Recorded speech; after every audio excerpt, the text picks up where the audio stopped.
चाहे भूखे मर जाना, लेकिन इन चार लोगों का पैसा कभी औलाद को मत खिलाना, वरना बैल बनकर के चुकाओगे। बूढ़े भैंसा की गजब बातें। नमस्कार प्रिय दर्शकों, दर्पण ज्ञान गंगा यूट्यूब चैनल में आपका स्वागत है। लेकर के आए हैं इस वीडियो में आपके लिए बहुत ही अच्छी जानकारी, जिसमें आप जानेंगे चाहे अपनी जिंदगी में भूखे मर जाना, लेकिन इन चार लोगों का पैसा ना तो अपनी औलाद को खिलाना, ना स्वयं खाना, वरना बैल या भैंसा बनकर के चुकाना पड़ेगा। दर्शक बंधु, आज की कहानी आपके लिए बहुत ही शिक्षाप्रद है। आपसे निवेदन है, कहानी को शुरू से अंत तक ही सुने।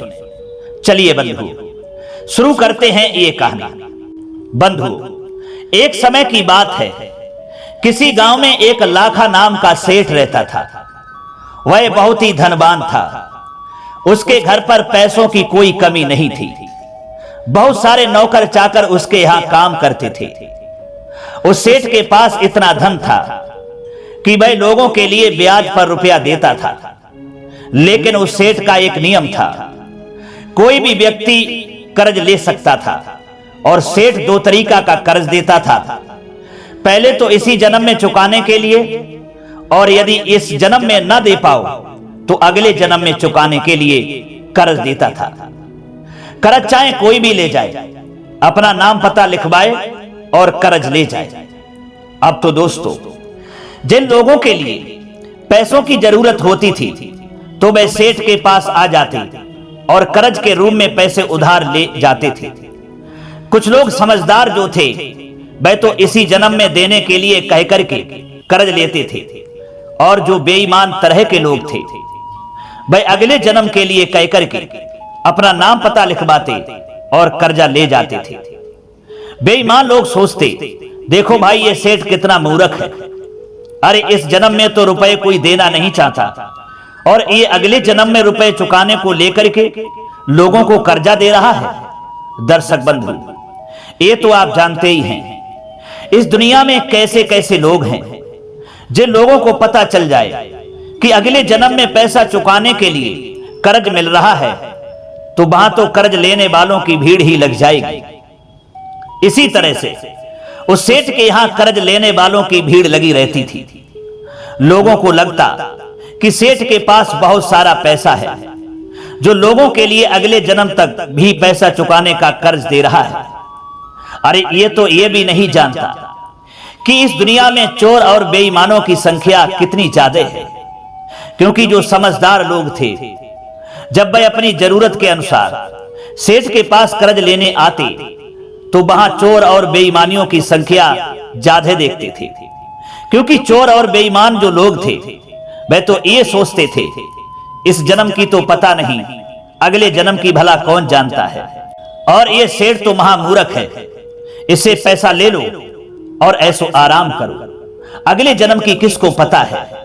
अब तो बंधु, जिनको पैसों की जरूरत पड़ती, वे आराम से सेठ के घर पर आ जाता और अपना नाम पता लिखाता और पैसे ले जाता था। उस सेठ से जितना कोई पैसा मांगता था, वह देने से इनकार नहीं करता था, चाहे इस जन्म में चुकाओ चाहे अगले जन्म में चुकाओ।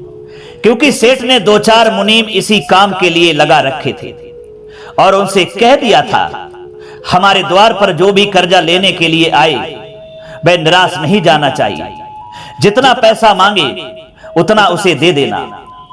वह सेठ कर्ज लेने वालों से पूछता कि आप इसी जन्म में कर्जा चुकाओगे या अगले जन्म में। तो इस जन्म में तो कर्ज चुकाने वाले लोग कम थे, और अगले जन्म में चुकाने वाले लोगों की संख्या अधिक बढ़ रही थी।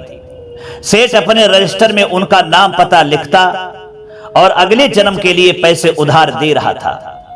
दर्शक बंधु, अब आप ही सोचिए, भला ऐसे मौके का फायदा कौन नहीं उठाएगा। चाहे कितने भी लोग उसके द्वार पर आ जाते, पैसे देने से वह इनकार नहीं करता था। दिन प्रतिदिन चोर और बेईमानियों की संख्या बढ़ती जा रही थी। चाहे अगले जन्म के लिए या इस जन्म के लिए कितना भी कोई कर्जा ले जाए, सेठ पर कोई फर्क नहीं पड़ता था। दर्शक बंधु, किसी गांव में दो व्यक्ति रहते थे। वह दोनों व्यक्ति कामचोर थे। उन्होंने अपने जीवन में कभी काम ही नहीं किया था, केवल चोरी और बेईमानी के अलावा, और ये भी नहीं जानते थे कि मेहनत किस तरह से होती है। पूरे पूरे दिन खाली पड़े रहते थे, जुआ खेलते रहते थे, और यदि कोई काम भी करते तो वह चोरी और डकैती का ही काम करते थे। इसके अलावा कुछ उन्हें आता ही नहीं था। जब भी पैसों की आवश्यकता उनके लिए होती तो कहीं ना कहीं से चोरी या डकैती डाल लाते थे और अपना खर्चा चला रहे थे। एक दिन की बात है, उन्होंने कुछ लोगों के मुंह से सुना। लोगों ने उनसे कहा, अरे भाई, तुम दोनों चोरी और डकैती ही क्यों करते हो? ये कितना बुरा काम है। पूरे दिन खाली पड़े रहते हो, जुआ खेलते रहते हो। अरे ये चोरी डकैती का काम बंद कर दो।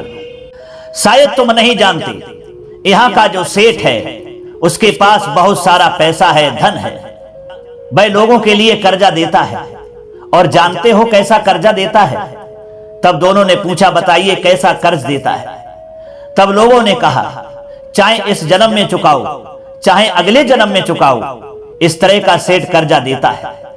और तुम दोनों वहीं चले जाओ, जितने पैसों की जरूरत हो आराम से ले आओ, और ये चोरी का काम बंद कर दो। दर्शक बंधु, जब दोनों ने ये सुना कि सेठ अगले जन्म की कहकर के कर्जा दे रहा है, तो दोनों बहुत ही खुश हुए और आपस में सोचने लगे, अब तो मैं बहुत सारा पैसा उस सेठ से लेकर के आऊंगा और अपनी जिंदगी में ऐसो आराम करूंगा। बंधु, फिर वे दोनों अगले जन्म के लिए सेठ से कर्जा लेने के लिए चल देते हैं। दोनों ने जाते समय आपस में विचार किया, हम लोग ऐसा करते हैं, उस सेठ जी से 5-5 लाख रुपए अगले जन्म की कह करके ले लेते हैं, फिर अपने लोगों के लिए चोरी करनी नहीं पड़ेगी, आराम से बैठ करके खाएंगे और पूरे दिन जुआ खेलेंगे। बंधु, ऐसा सोचते हुए दोनों सेठ जी के पास में पहुंच जाते हैं। वह शुरू से आवारा किस्म के तो थे ही। जब दोनों सेठ के पास में पहुंचे तो सेठ ने पास में बैठा लिया, सम्मान दिया और पूछा, कहो भाई कैसे आना हुआ है? तब दोनों ने कहा, सेठ जी, मैंने तुम्हारा बहुत नाम सुना है। मैंने सुना है कि आप लोगों के लिए मनचाहा कर्जा देते हैं, और मैं भी बहुत गरीब आदमी हूं, मेरे बच्चे भूखे मर रहे हैं, आप हमें भी कर्जा दे दो। सेठ कहने लगा, हाँ बोलिए कितना पैसा चाहिए? तब दोनों ने कहा, हमें 5-5 लाख रुपए चाहिए, तभी हमारा घर का खर्चा चल पाएगा। सेठ ने कहा, ठीक है, कोई बात नहीं, 5-5 लाख रुपए आपको मिल जाएंगे, लेकिन ये पैसे आप इसी जन्म में चुकाओगे या अगले जन्म में चुकाओगे? तब दोनों कहने लगे, माफ करना सेठ जी, ये पैसे मैं इस जन्म में नहीं चुका पाऊंगा, मैं ये आपके सारे पैसे अगले जन्म में चुकाऊंगा। अगर आपको अगले जन्म तक चुकाने के लिए पैसा देना है तो हम पर कृपा कर दो। दर्शक बंधु, तब सेठ कहने लगा, आप चिंता मत करो, आपको मैं 5-5 लाख रुपए देता हूं, आप अपना नाम पता रजिस्टर में लिखा दो। तब दोनों ने अगले जन्म में पैसा चुकाने के लिए रजिस्टर में नाम पता लिखवा दिया। फिर सेठ जी ने अपने नौकरों से कहा, जो मुनीम लोग थे, उनसे कहा, इन्हें 5-5 लाख रुपए दे दो। बंधु, फिर वे दोनों सेठ जी से 5-5 लाख रुपए लेते हैं और अपने घर के लिए चल देते हैं। मित्रों, पहले कोई सवारी की व्यवस्था नहीं थी, लोग पैदल यात्रा करते थे। अगर मंजिल दूर होती थी तो रात्रि व्यतीत करने के लिए रास्ते के गांव में ही ठहर जाया करते थे। जब वे दोनों अपने घर जा रहे थे तो रास्ते में रात हो गई। दोनों ने सोचा, यदि हम रात में चलेंगे, हमारे पास बहुत सारा पैसा है, कहीं चोर डकैत मिल गए तो ये सारा पैसा वे लूट ले जाएंगे और मेरे पास कुछ नहीं रहेगा। बंधु, उन लोगों के लिए थोड़ा आगे बढ़कर के एक गांव दिखाई दिया। दोनों ने सोचा, चलो इसी गांव में ही आज रात गुजार लेते हैं, सुबह घर के लिए चलेंगे। फिर वे दोनों गांव में जाते हैं, लोगों से कहते हैं कि आज की रात आपके यहां गुजारनी है। लेकिन जो अच्छे लोग थे, समझदार लोग थे, उनकी वेशभूषा को देख करके वे समझ जाते हैं कि ये दोनों अच्छे लोग नहीं मालूम पड़ते, ये कोई चोर और बदमाश मालूम पड़ते हैं, हम इन्हें अपने घर पर पनाह नहीं देंगे। पूरे गांव में कई लोगों से जाकर के उन्होंने गुजारिश की लेकिन लोगों ने वहां ठहरने के लिए मना कर दिया।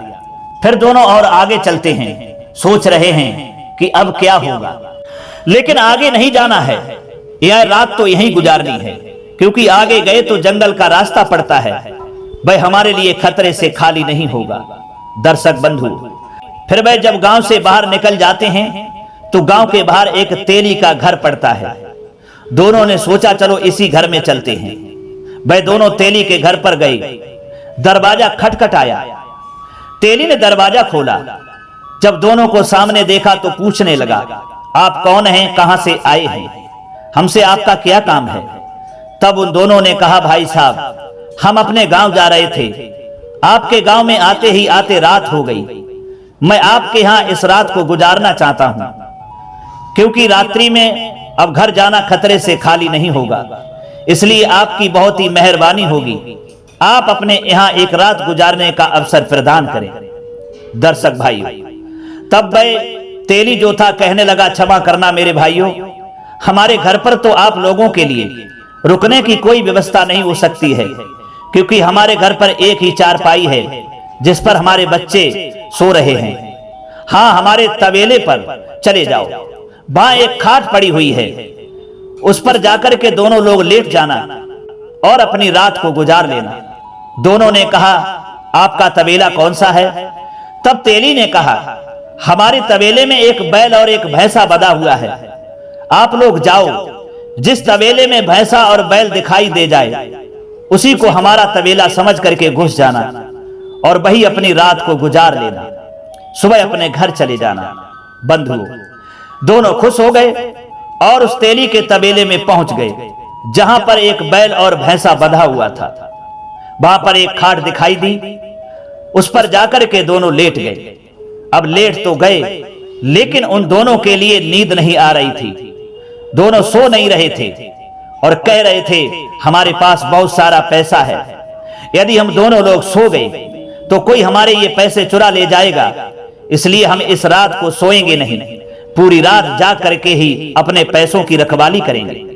अब दोनों जागने लगे और आपस में बातें तरह तरह की करने लगे। इधर बंधुओं क्या हुआ, जब आधी रात होती है तब भैंसा ने उस बैल से कहा, अरे भाई, हमारा तुम्हारा साथ यहीं तक का था, कल हम तुमसे बिछुड़ जाएंगे, हम तुम्हें छोड़ करके चले जाएंगे।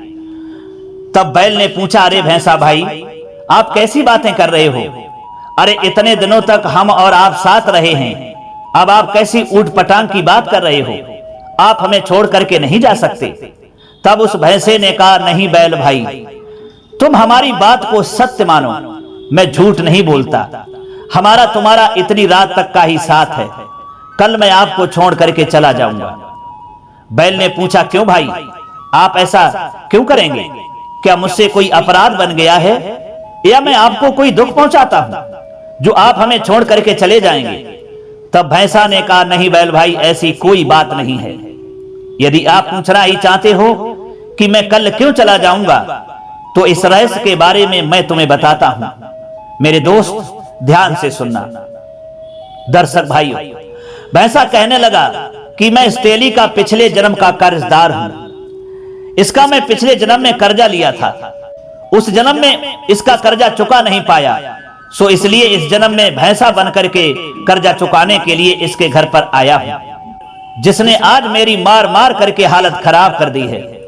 जो इसका कर्जा था इसने हमसे ब्याज सहित वसूल लिया है और ब्याज से 1000 गुना ज्यादा वसूल लिया है। आज मैं इसके ऋण से मुक्त हो गया हूं, अब इसका मुझ पर कोई कर्जा नहीं रहा है, इसलिए कल सुबह मैं इसके यहां चारा खाऊंगा और मर जाऊंगा।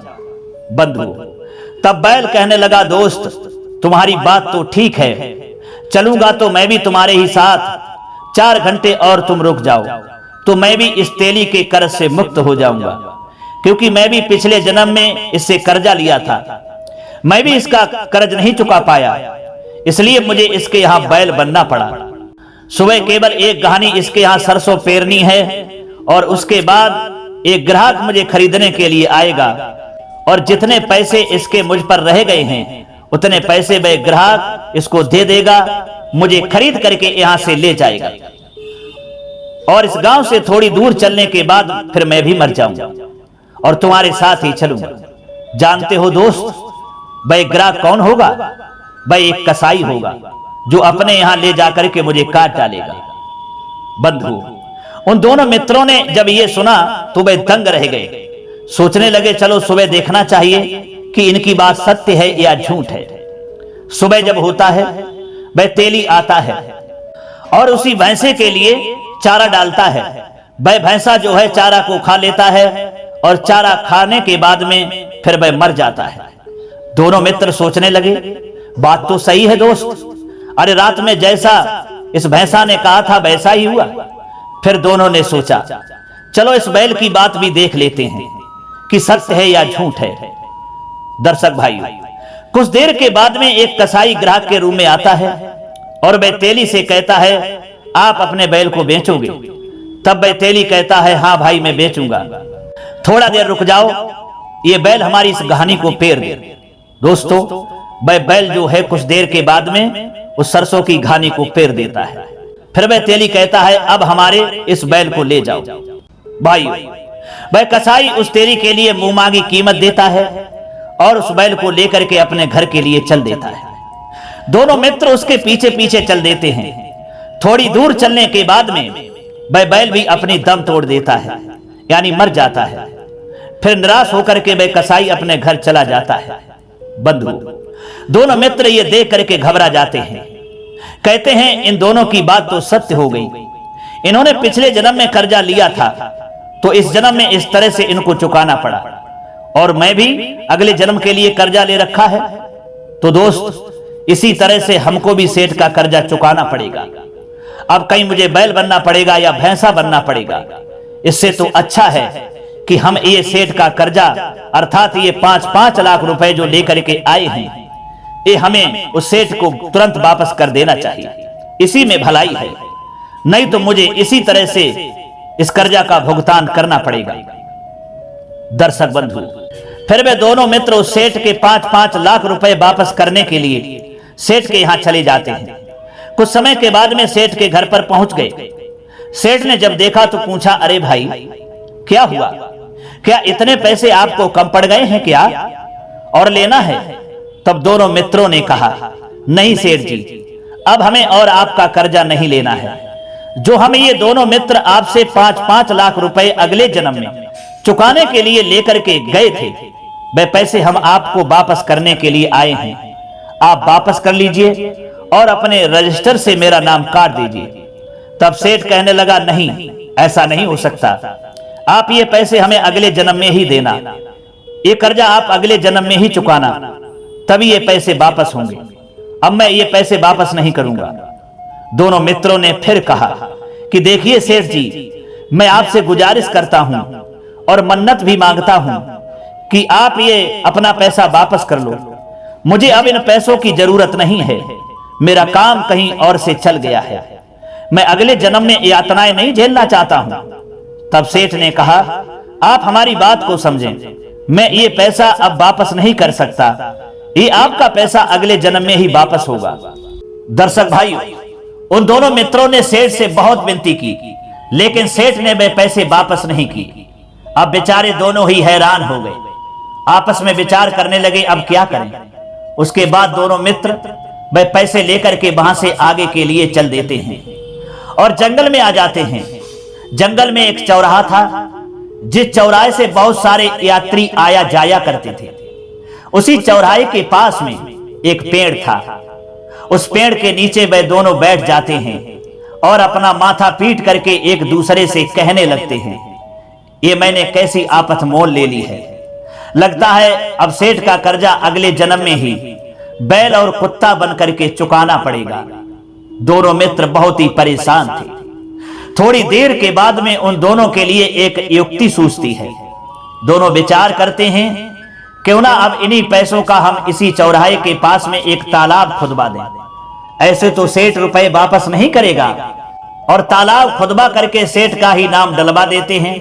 सेठ के नाम का यहाँ बोर्ड लगा देते हैं और इसी तालाब पर दोनों लोग रह करके उस सेठ की नौकरी अर्थात इस तालाब की देखभाल करेंगे।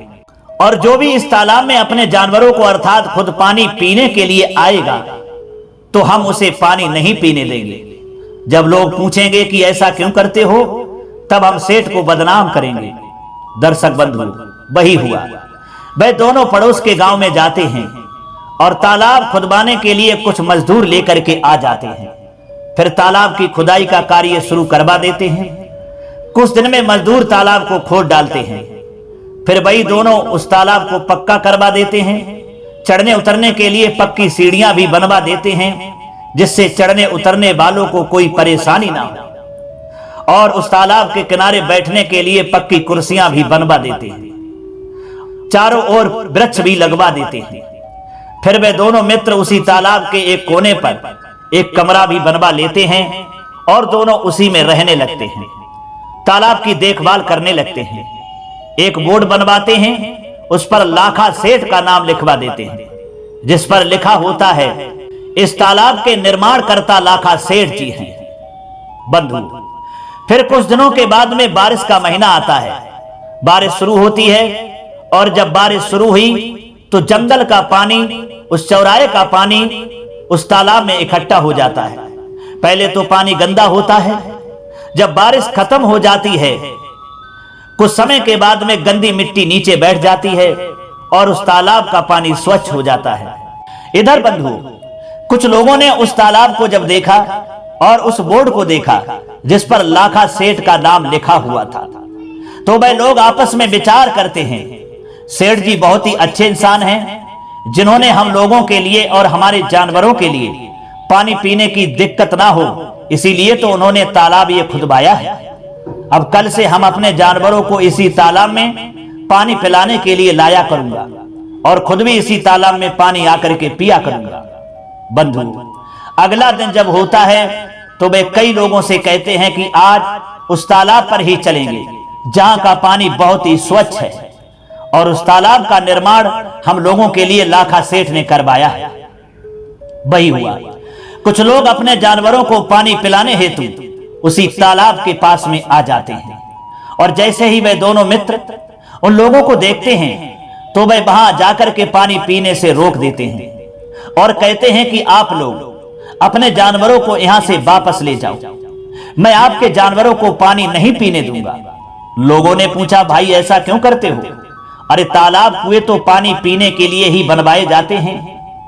तब दोनों मित्रों ने कहा, नहीं भाई, वह मैं भी जानता हूं तालाब कुएं पानी पीने के लिए ही होते हैं, पर हमारे सेठ जी का आदेश है कि इस तालाब से कोई पानी पी नहीं सकता, अर्थात कोई पीना नहीं चाहिए, ये हमारा हुक्म है। दर्शक बंधु, वह सारे लोग उल्टा सीधा कहते हुए वहां से वापस चले गए। इसी तरह से जो भी लोग अपने जानवरों के लिए पानी पिलाने तालाब पर आते हैं तो वे दोनों पानी पीने नहीं देते हैं। ये देख करके उस गांव के लोग परेशान हो गए और सेठ को गालियां देने लगे और कहा कि ये कैसा सेठ है और इसके ये नौकर कैसे बदतमीज हैं जो पानी पीने से इनकार कर रहे हैं। 20 लोग इकट्ठे होते हैं उस गांव के और उस तालाब पर आ जाते हैं। आकर के उन दोनों मित्रों से कहते हैं, अरे आप लोग क्या पागल हो गए हो? पानी क्यों नहीं पीने देते हो? अगर पानी नहीं पीने देना था तो ये तालाब क्यों खुदवाया? तब दोनों मित्रों ने कहा, मैं तो भाई लाखा सेठ का नौकर हूं, जैसा सेठ जी कहते हैं वैसा मुझे हुक्म निभाना पड़ता है, वैसा हुक्म बजाना पड़ता है। जो भी आप लोगों को कहना है वह सेठ से जाकर के कहो। कुछ लोगों ने कहा, हाँ भाई, ये तो नौकर ही हैं, सही कह रहे हैं, इसमें इनका कोई दोष नहीं है, सारा दोष तो उस सेठ का है, चलो उस लाखा सेठ के पास में चलते। बंधु, फिर वे गांव के 20 आदमी लाखा सेठ के यहां चल देते हैं। कुछ समय के बाद में सेठ के पास में पहुंच जाते हैं। उधर सेठ जी ने 20 लोगों को अपनी तरफ जब आते हुए देखा तो वह सेठ घबरा गया। सोचने लगा, पता नहीं क्या बात है, ये लोग बहुत ही गुस्से में आते हुए दिख रहे हैं, कहीं ऐसा तो नहीं है कि ये लोग हमें मारने के लिए आ रहे हों। ये सोच करके सेठ डर गया था। जब 20 लोग सेठ के पास में आए तो सेठ ने उन लोगों के लिए सम्मान से बैठाया, हाथ जोड़ करके कहने लगा, आप लोगों ने किस तरह से आने का कष्ट किया है, क्या आप लोगों को कुछ पैसे चाहिए? वह ले जाओ, तब वे 20 गांव के आदमी जो गए हुए थे कहने लगे, सेठ जी, हम आपके यहाँ पैसे लेने के लिए नहीं आए हैं और आपकी जो नीयत में खोट है हम उसे बताने के लिए आए हैं। सेठ कहने लगे, बताइए क्या बात है। तब उन लोगों ने कहा, आपने जो जंगल के चौराहे पर तालाब खुदवाया है, उस तालाब में आप पानी पीने से इनकार क्यों करते हो? अगर आपको ऐसा ही करना चाहिए था तो तालाब क्यों खुदवाया? यदि आपको पुण्य ही करना था तो और तरीके से कर लेते। तालाब खुदवा करके ही पुण्य की जगह पर पाप क्यों कमा रहे हो? सेठ पूछने लगे, भाई मैंने तो कोई तालाब नहीं खुदवाया है, ये आप क्या कह रहे हो? तब उन लोगों ने कहा, सेठ जी आप भी झूठ बोल रहे हो। अरे आपने तालाब नहीं खुदवाया तो वहां 2 नौकर किसने रखे हैं जो किसी को पानी ही नहीं पीने देते? तब सेठ कहने लगा, भाई हमारी बात पर विश्वास करो, मैंने कोई तालाब नहीं खुदवाया, ना कोई नौकर रखे हैं। उन लोगों ने कहा, सेठ जी अब अधिक गुस्सा मत दिलवाओ, मेरे सामने झूठ मत बोलो, साफ साफ बताओ ऐसा तुमने क्यों किया? सेठ ने कहा, आप लोग मेरी बात पर विश्वास नहीं करोगे, मैंने ऐसा किया ही नहीं है। फिर भी तुम नहीं मानते हो तो चलो दिखाओ कहां वह तालाब मैंने बनवाया है, मैं तुम्हारे साथ चलता हूं। दर्शक बंधु, फिर वह सेठ उन 20 लोगों के साथ चल देता है और वह लोग उस सेठ को लेकर के उसी जगह पर आ जाते हैं जहां पर तालाब खुदा हुआ था। सेठ ने आकर के उस तालाब को देखा, कहने लगे, भाई बात तो सत्य है आप लोगों की, लेकिन मैंने तालाब तो खुदवाया ही नहीं, फिर आपको किसने बताया है कि यह तालाब खुदवाया है? तब उन लोगों ने कहा, सेठ जी झूठ मत बोलो, अगर आपने तालाब नहीं खुदवाया है तो उस बोर्ड को देख लो जिस पर आपका नाम लिखा हुआ है, और यह भी लिखा हुआ है कि इस तालाब का पानी कोई नहीं पी सकता। ऐसा आपने क्यों किया? दोस्तों, फिर सेठ ने जाकर के जब बोर्ड को देखा, उस पर निर्माणकर्ता का नाम लाखा सेठ लिखा हुआ था। सेठ ने कहा, भाई इसमें ये किसी की चाल है, मैंने ऐसा नहीं किया है, ना मैंने ऐसा किसी से कहा है कि किसी को पानी मत पीने देना। लोगों ने कहा, ठीक है सेठ जी आपने ऐसा नहीं कहा है, फिर वे दोनों नौकर जो वहां उस कमरे में रहते हैं वह किसी को पानी क्यों नहीं पीने देते? सेठ ने कहा, चलो देखे नौकर कहां हैं, वहां ले चलो, मुझे मिलाओ उनसे। तब वे लोग सेठ जी को लेकर के उस कमरे के पास में आते हैं जहां वे दोनों मित्र बैठे हुए थे। सेठ जी ने देख करके कहा, अरे भाई तुमने हमें बदनाम करने के लिए ये साजिश क्यों रची है? ये तालाब मैंने नहीं खुदवाया, ना तुम हमारे नौकर हो, ना ये हमने बोर्ड लगवाए हैं, तुम लोगों की क्या चाल है? तब वह मित्र कहने लगे जो 20 गांव के लोग थे उनसे कि भाइयों सेठ जी सत्य कह रहे हैं, ना सेठ जी ने तालाब खुदवाया है और ना इन्होंने हमसे कुछ कहा है, पर ये तालाब मैंने बनवाया है और ये तालाब इन्हीं के पैसों का बना हुआ है। गांव के लोगों ने पूछा, मैं तुम लोगों की कुछ बात समझ नहीं पाया, खुलकर के बताओ बात क्या है? तब उन दोनों मित्रों ने कहा, ये सेठ जी अगले जन्म में चुकाने के लिए पैसे दे रहे हैं और कहते हैं जो भी पैसा लेना चाहे, जितने लेना चाहे ले जाए, चाहे इस जन्म में चुकाए चाहे अगले जन्म में चुकाए। इसी तरह मैं इन सेठ जी से दोनों मित्र 5-5 लाख रुपए लेकर के आया हूं और अगले जन्म में चुकाने के लिए कहा है, पर मेरी व्यवस्था दूसरी जगह से हो गई, इसलिए मैं उनके पैसे इन्हें वापस लौटाने के लिए इनके घर गया था और कहा कि सेठ जी ये रुपए वापस कर लो, पर इन्होंने पैसे वापस नहीं किए। इन्होंने कहा ये पैसे तुम्हें अगले जन्म में ही चुकाने पड़ेंगे। अब भाई लोग आप बताओ, जब मेरी व्यवस्था दूसरी जगह से हो गई है तो मैं इनके पैसे अपने पास में क्यों रखूं? क्यों अगले जन्म में चुकाने के लिए आफत मोल लूं? इसीलिए भाई इन सेठ जी से कहो मेरा नाम अपने रजिस्टर से काट दें, क्योंकि इनके पैसों का तो मैंने तालाब बनवा दिया है।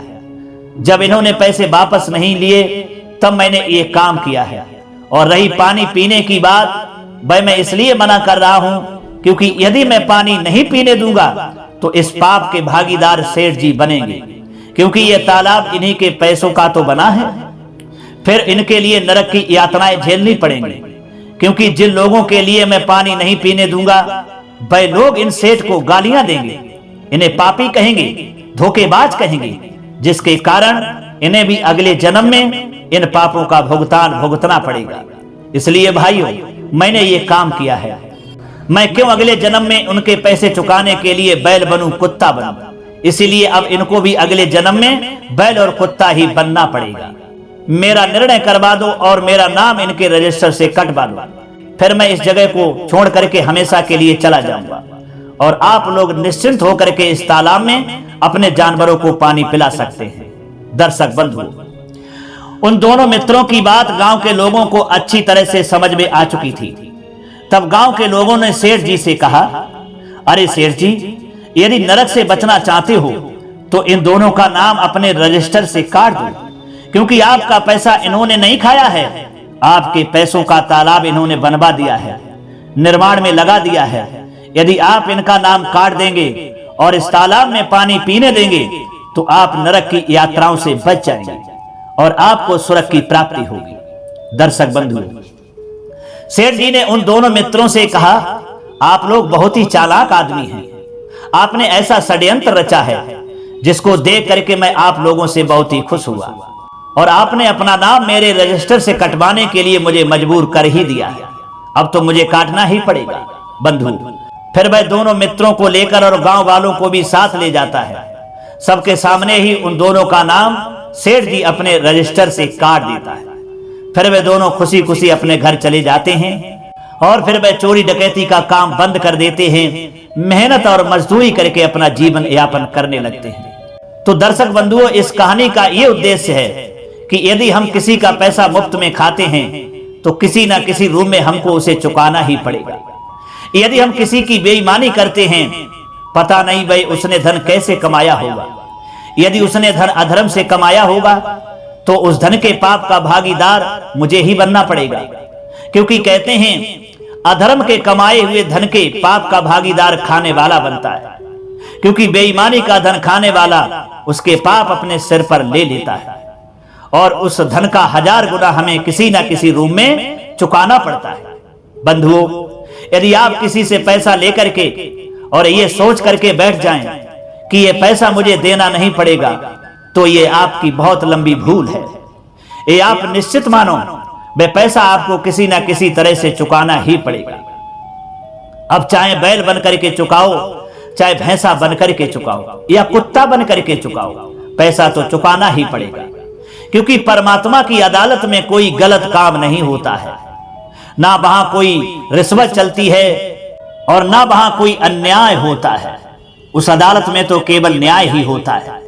वहां तो अपने कर्मों का दंड भोगना ही पड़ता है। इसलिए आपसे निवेदन है, किसी का पैसा लेकर के अपनी नीयत खोटी मत करना, उसे मत खाना। यदि पैसा लो तो उसे जल्दी से जल्दी चुकाने की कोशिश करना। आपका पैसा कोई भी ले जाए, वह ना चुका पाए तो कोई परेशानी नहीं, लेकिन आप किसी का पैसा लेकर के मत खाना और ना अपनी औलाद को खिलाना, नहीं तो आपको चुकाना ही पड़ेगा। क्योंकि दर्शक बंधु, कुछ लोग दूसरे के पैसे ले लेते हैं और बहुत ही खुश होते हैं, सोचते हैं ये पैसा मुझे वापस नहीं देना पड़ेगा। तो उन लोगों की भूल है। वह शायद ये नहीं जानते हैं कि दूसरों का पैसा साधन तो देता है पर सुख चैन छीन लेता है और अंदरूनी खुशी नष्ट कर देता है, अर्थात मनुष्य का मूल सहित पतन हो जाता है। इसलिए आपसे आशा करूंगा, गुजारिश करूंगा कि किसी का पैसा अपनी जिंदगी में खाना मत, ना उसकी बेईमानी करना, वरना बैल या कुत्ता बन करके या भैंसा बन करके चुकाना पड़ेगा। दर्शक बंधु, आइए अब आपको बताएं कि वे 4 लोग कौन से हैं जिनका पैसा कभी ना तो स्वयं खाना और ना अपनी औलाद को खिलाना। नंबर 1, चोरी, बेईमानी और ठगी का पैसा कभी मत खाना। और नंबर 2, मंदिर, मस्जिद या किसी देवालय का चढ़ा हुआ पैसा न स्वयं खाना न अपनी औलाद को खिलाना। नंबर 3, किसी की रिश्वत का पैसा कभी मत खाना। और नंबर 4, किसी की कन्या का धन कभी मत खाना। कुछ लोग होते हैं किसी कन्या का कहीं विवाह करवाते हैं और दोनों पक्षों से पैसा ले लेते हैं, तो ऐसा काम भी कभी मत करना। मेरे कहने का तात्पर्य यह है, ये 4 लोगों को पैसा या 4 स्थानों का पैसा जो भी लोग खाते हैं और अपनी औलाद को खिलाते हैं, तो उनके परिवार का एक दिन धीरे धीरे पतन हो ही जाता है, अर्थात पूरे घर का सर्वनाश हो जाता है। दर्शक भाइयों, कुछ लोग ये सोचते हैं कि मैं तो 20 साल से उसका पैसा खा रहा हूं, मेरा तो कुछ भी हुआ नहीं, तो वे गलत सोचते हैं। जो आपने 20 साल से किसी का पैसा खा रखा है, इस जन्म में ना सही, अगले जन्म में तो आपको बैल या कुत्ता बन करके उसको चुकाना ही पड़ेगा। यही विधि का विधान है और यही ईश्वर की अदालत का नियम है। तो दर्शक बंधुओं, मैं उम्मीद करता हूं आप लोगों से आपने इस कहानी से बहुत कुछ सीखा होगा। चलिए अपनी कीमती राय कमेंट बॉक्स में जरूर भेजें। मिलते हैं आप लोगों से फिर किसी अगली चर्चा के साथ। आप लोगों के लिए बहुत बहुत धन्यवाद। जय श्री कृष्णा।